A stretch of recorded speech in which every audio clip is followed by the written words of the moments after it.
Hello. Hello. ആ എന്തല്ലാ? എന്തെല്ലാം ഇങ്ങോട്ട് വിളിക്കാനെല്ലാം തോന്നി? ഒന്നുമില്ലപ്പാ. എന്താ വിളിക്കാൻ പാടില്ലേ? വിളിക്കലൊന്നും ഇല്ലല്ലോ. ഓ, വെറുതെ വിളിക്കണം തോന്നി അതുകൊണ്ട് വിളിച്ചു. നിന്റെ ഒരു വിവരവും ഇല്ലല്ലോ. അടുത്ത ജീവനോടെ ഉണ്ടാ? നമ്മളെ വിവരമെല്ലാം ഉണ്ട്, നിങ്ങളുടെ വിവരമൊന്നും ഇല്ലാത്ത. ഓ, പിന്നെ പിന്നെയില്ലേ നമ്മളെ കോളേജിലൊരു സെറ്റ് ഒരു കഥ ഞാൻ പറഞ്ഞുതരാം. അപ്പൊ വെച്ച് കഴിഞ്ഞാല് ടീച്ചറും അശു സെറ്റപ്പ് നമ്മൾ അറിഞ്ഞപ്പോ ഞെട്ടിപ്പോയേട്ടാ. എന്താ എനിക്ക് കഥയൊന്നും കേൾക്കാൻ താല്പര്യമില്ലേ? എന്ത് പറ, എന്ത് കഥയാ? എന്ത് കഥയാന്ന് എനിക്ക് അറിഞ്ഞൂടെ. എനിക്ക് കഥയെല്ലാം കേൾക്കാൻ ഭയങ്കര ഉഷാറാണല്ലോ. പറ കഥ, ടീച്ചറെ കഥ കേൾക്കട്ടെ. ടീച്ചറെ മാഷ് ടീച്ചർ മാഷ് സെറ്റപ്പാ മോളെ. എന്റെ അമ്മേ, നമ്മളിങ്ങനെയൊന്നും വിചാരിച്ചില്ല കേട്ടാ. അങ്ങനെ എനിക്കറിയുന്ന സെറ്റപ്പാന്നല്ലോ. നീയും പോയിട്ടുണ്ടോ? പിന്നെ എനക്കിതല്ലേ പണി.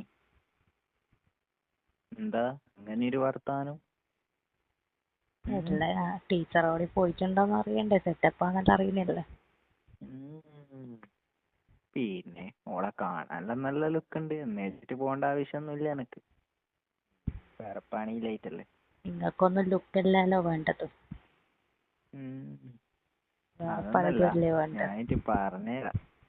എന്നിട്ടില്ലേ നമ്മള് ഒരു ദിവസം ലാബ് കയറി ഇരുന്നേരോ ലാബിൽ നമ്മൾ ഏരിയ കണ്ടിട്ടില്ലാന്ന് തോന്നുന്നു. രാവിലെ വന്നേ. അപ്പോൾ മാഷും ടീച്ചറും രാവിലെ വന്നേ. അപ്പൊ നോക്കുമ്പോ അടിയാള് മറ്റേ മേലെ സ്റ്റെപ്പ് കയറി വന്നേട്ടാ. ടീച്ചറെ ക്ലാസ്സിൽ കയറിയിട്ട് കുട്ടികളൊന്നും വന്നില്ല. എന്നിട്ട് ടീച്ചറേയും കൂട്ടിട്ട് ബാത്റൂമിൽ പോയി. എന്റെ മോനെ, നമ്മളെ മേക്ക് തന്നെ പോയി. പക്ഷെ ഒന്നും കാണാൻ പറ്റിയിട്ടില്ല. എന്തെല്ലോ നടന്നേനെ അതിൻ്റെ ഉള്ളിൽ. പിന്നെ നോക്കുമ്പോ ആരും വരുന്നില്ല. നമ്മക്ക് പേടിയാന്ന്. എന്താന്ന് വെച്ച് കഴിഞ്ഞാല് ഇതിന്റെ അകത്ത് നീയാണോ ചെയ്യുന്നതെന്ന് അറിയില്ല. ഭയങ്കര ഒച്ചപ്പാടല്ലോ. ടീച്ചർ ഭയം കൊടുക്കുന്നു. എനക്കൊന്ന് ഇട്ട് കൊടഞ്ഞു തോന്നുന്നു. വീഡിയോ എടുക്കറേനാ? പിന്നെ വീഡിയോ എടുക്കുന്നു. വേറെ പണിയില്ലായിട്ടല്ലേ. എന്നാ ഒരു നാടകം നോക്കിയിട്ടല്ലേ. ടീച്ചർക്ക് 2 പെൺമക്കളാണ്. ഇവളെ സ്വഭാവം ഇങ്ങനെയാണ്. ടീച്ചറുടെ സ്വഭാവം അല്ല. ടീച്ചറുടെ മക്കളെ സ്വഭാവം ഇങ്ങനെ ആയിരിക്കല്ലേ. അവള് വലിയ കളിക്കാരിയായിരിക്കും.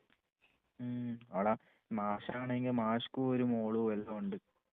ഭാര്യയും എല്ലാം ഉണ്ട്. എന്നിട്ടാണ് ഇങ്ങനെയെല്ലാം നടത്തുന്നത് അല്ലേ. ഓരോരോ കഴപ്പ് എന്നെല്ലാം പറഞ്ഞാൽ എന്താ ചെയ്യാ. ഇതങ്ങനെയൊന്നുമല്ല. നമ്മളെ ശനിയാഴ്ച 2ാം ശനിയാഴ്ച ഒന്നും പിള്ളേരൊന്നും വരൂലേ ക്ലാസ്സിൽ. കുറച്ച് പിള്ളേരെ ഉണ്ടാവും. ആ ടൈമില് അയാളുടെ ക്ലാസ്സിൽ ഇവള് പോവും. ഒരു ദിവസം ഞാൻ എന്തോ ഈ പിള്ളേരില്ലാത്ത സമയത്ത് നിങ്ങളും ടീച്ചറെ അടുത്തൊക്കെ പോക്കുണ്ടോ? അങ്ങനെയൊന്നുമില്ല. എന്റെ ടീച്ചറൊന്നുമല്ല. എന്റെ ടീച്ചറെല്ലാം ഡീസന്റാണ്. ഇത് വേറെ ഒരു ക്ലാസ്സിലെ ടീച്ചറാണ്. ഞാനിങ്ങനെ സ്റ്റെപ്പ് ഇറങ്ങി പോകുമ്പോ എന്തോ ഒച്ച കേട്ടു. ക്ലാസ്സിലെത്തി നോക്കുമ്പോ ഇവള് മടിയിലിരുന്നു മാഷ്. ഇവളൊരു കളിക്കാരി തന്നെ മക്കളെ. ഇവളെന്തല്ലോ റെക്കോർഡെല്ലാം ലീക്കായിട്ടുണ്ട്. കൊറേ എന്തെല്ലോ കേട്ടിന്. ചങ്ങായെല്ലാം കേൾപ്പിച്ചു തന്നിന്. ഞാൻ കിട്ടിക്കഴിഞ്ഞാൽ അയച്ചുതരാം മോളെ. സീനാണ്. കേട്ടിട്ട് എനിക്കെന്തിനാന്ന്? വെറുതെ കേൾക്കല്ലോ. ഓ, കളി തന്നെ. പിന്നെന്തല്ല വിശേഷം? ഞാൻ ഇനി എന്തെങ്കിലും ഉണ്ടെങ്കിൽ അപ്ഡേറ്റ് ചെയ്യാം. പിന്നെന്തെല്ലാന്ന്? പിന്നൊന്നുമില്ല. ശരി, ഞാൻ വിളിക്കാട്ടോ. കുറച്ച് കഴിഞ്ഞിട്ട്. കുറച്ച് തിരക്കിലാണ് ഞാൻ. പിന്നെ ഒരു കാര്യം നിന്റെ കൂടെ അറിയിക്കാന്ന് വിചാരിച്ചു. നിങ്ങൾക്കെല്ലാം വലിയ തിരക്കല്ലപ്പാ. ഒരു ദിവസം ഒന്ന് കാണണ്ടേ? കാണാം. ശരി എന്നാൽ. ഓക്കെ.